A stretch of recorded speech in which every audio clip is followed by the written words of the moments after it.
Yes, you might believe that going silent is the final move, that by stopping all contact, you'll make her ache for you. But here's the thing most men miss. Silence alone doesn't always humble her. Sometimes it does the opposite. She sits back, amused, convinced you folded because she was too much.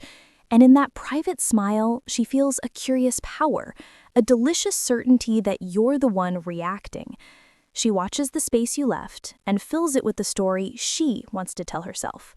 So let's cut through the surface myth of no contact and look at the deeper rhythm that actually shifts the balance. I'm going to show you how to turn absence into an invisible transformation. Not mean tricks, not melodrama, but a slow, magnetic change in the man she thought she knew. When you learn this, she won't just miss you, she'll reconsider everything she assumed about you. Stay with me, because this is less about silence and more about becoming someone whose quietness hums with confidence. First, understand the way her mind protects itself. After a split, or when she's the one who pulled away, many women build a mental shield made of superiority. It's a soft armor, affirmations whispered at midnight, the quiet conviction that she's irreplaceable, the narrative that you're the heartbroken one. When you go silent, that shield can absorb the impact. She might think, he's trying to make me regret it, and smile at the idea. Silence becomes a canvas for her to paint her own meaning. In other words, your disappearance can be interpreted as a reaction, and reactions are easily woven into her story. Here's where most men slip. They confuse absence with transformation. There's a world of difference between cutting off contact while your inner life is a storm and cutting off contact because you've chosen a new way of living. If you're still scrolling her feed at night, replaying old messages, checking whether she's online, all of that quiet longing leaks through. Women pick up on the energy beneath your actions. They're tuned to emotional frequencies in ways that often surprise men. If your silence is a hollow echo of hope, it nourishes her certainty. If it's a grounded stillness, it starts to erode her narrative. So this is where you must shift from tactics to chemistry. Silence must be paired with a real change in who you are, not a facade, but a subtle, magnetic evolution. I call this the ego reversal. You create a contrast between the man she dismissed and the man who now stands apart. When she can no longer place you in the old box, when your presence in the world suggests calm, purpose, and an unexpected ease, her confidence begins to wobble. Confusion is the first crack. How to spark that reversal? First step, disappear convincingly. Not like an actor playing a part, but like someone stepping into a new life. Stop checking. Stop waiting. Let your absence be a true withdrawal from the subplot she's writing about you. This isn't manipulation, it's liberation.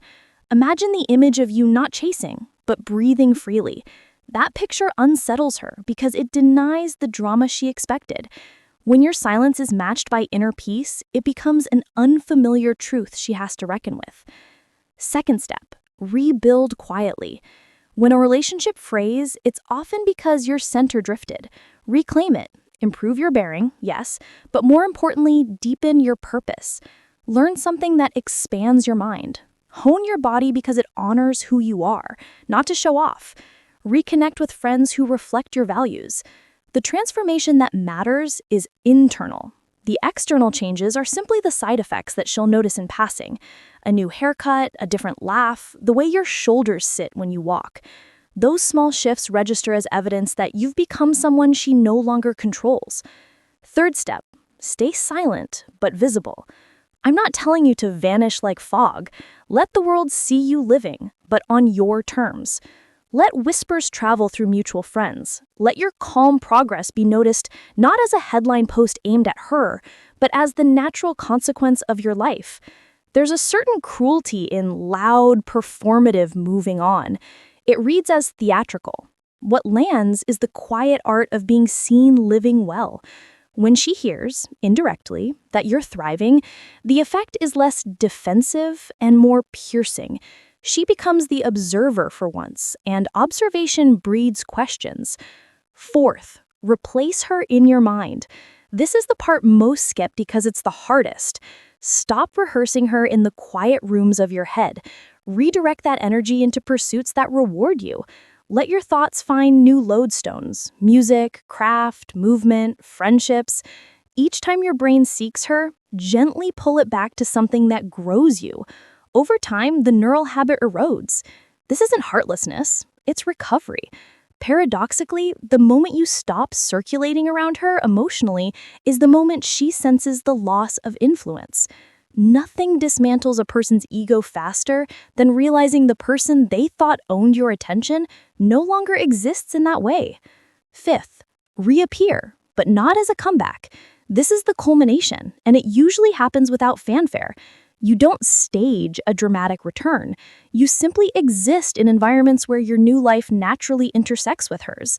Maybe a mutual friend mentions you at a gathering. Maybe she catches a glimpse online of a life that is quiet and whole. When she sees you, there's no edge of bitterness, no needy hunger, only a centered man who's been inwardly busy. The seduction here is not in words, but in presence. A gaze that isn't reaching, a smile that doesn't beg, a body language that implies completion rather than pursuit. That sightful difference is what makes her question her choices. Now, let me be clear, this isn't about revenge. It's about reclaiming your masculine polarity, the sense of groundedness, self-respect, and emotional sovereignty that turns you from someone who chases validation into someone who simply emanates worth. Chasing closure, demanding apologies, or trying to manufacture scenes are all attempts to outsource your healing. Real power comes from owning your story and refusing to make her reactions the metric of your value. So practice these disciplines. Stop chasing closure like a lost token. Acceptance is the real closure. Master your silence so it becomes an expression of emotional discipline rather than a theater of longing. Improve for yourself, not for her. Let that improvement be the quiet engine of your life. Rebuild your direction, the thing that initially drew her to you, and let it become your compass again. When you lead your own life, you stop orbiting hers. That's the point where the old shadow dissolves. There's also a seductive element to all this that many men miss. Seduction, at its heart, is about contrast: certainty versus neediness, presence versus pursuit, warmth without attachment. When you embody those contrasts, you create a magnetic pull that feels intimate and dangerous at once. Picture her watching you from across a room. You're laughing with friends, your voice easy, the light catching the thoughtful lines of your face. There's a history between you, but also a palpable distance. And that distance becomes alluring because it suggests you are not available to be owned. Seduction here is tasteful, slow, and inexorable, the kind of thing that makes someone revisit their choices in the soft hours. Remember that the most devastating thing you can offer someone who underestimated you is not humiliation, but nonchalance wrapped in presence. Grow in such a way that reaching you is no longer simple. Make your life dense with meaning and let your silence carry the fragrance of that life. She won't need to be insulted to feel the loss. She'll feel it in the subtle grammar of who you've become. Finally, keep your intentions honorable. This path isn't about cruelty. It's about self-restoration, so profound that anyone who once dismissed you recognizes, perhaps too late, what they let go. The goal isn't to make her suffer, but to become the man who won't be defined by how she treated him. When you live like that, your dignity is the quietest, most effective weapon. It dismantles the old stories without slander and wins by the simple force of your evolution. If this guide moved something in you, remember, the change begins inwardly and radiates outward. The man who chooses peace over perceived payback transforms his world. Let your silence be a sanctuary, your improvements real, and your reappearance natural. That's the real psychology that works, and in its own way, the most seductive thing you can become.